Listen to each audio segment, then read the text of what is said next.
C'est-à-dire les gaz lacrymogènes qui sont jetés dans les manifestations, les grenades assourdissantes, c'est des grenades, c'est des armes françaises. Les blindés, ce sont des blindés fournis par la France. D'ailleurs, les grenades assourdissantes, elles sont aujourd'hui interdites en France. Elles ont été interdites en 2020. C'était le dernier pays en Europe à avoir... C'est la France qui fabrique les grenades qui sont... Oui, c'est une entreprise française qui s'appelle Alcetex qui fabrique les grenades assourdissantes. C'est considéré comme des armes de guerre, c'est pas des joujoux. Il y a des 25 grammes de TNT à l'intérieur de ces grenades, donc ça explose et effectivement ça peut mutiler.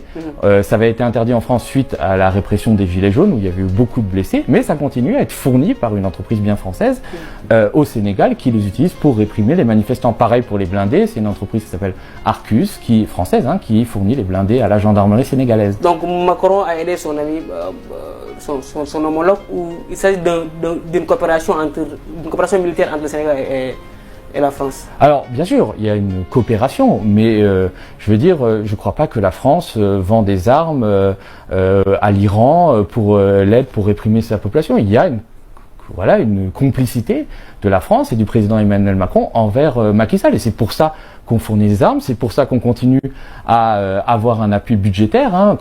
Mais pourquoi? Pour faire peur aux citoyens qui les révoltés?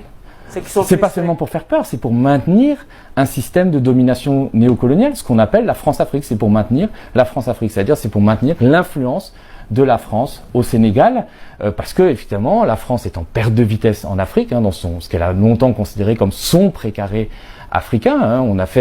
On a décolonisé les pays africains, mais on a quand même maintenu une tutelle, qu'elle soit militaire, économique. Ça a continué pendant des années, et il y a des pays qui commencent à s'en émanciper, et il y a d'autres puissances qui veulent concurrencer la France sur le terrain africain. On pense à la Russie, on pense à la Turquie, et la Chine.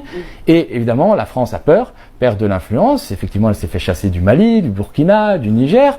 Et elle a peur aussi demain d'avoir un président qui viendrait au Sénégal qui ne serait pas favorable aux intérêts de la France. Parce que faut quand même se rendre compte du poids économique de la France. Les entreprises françaises font 3 milliards d'euros, donc de 2000 milliards de francs CFA, si je ne me trompe pas, de chiffre d'affaires par an.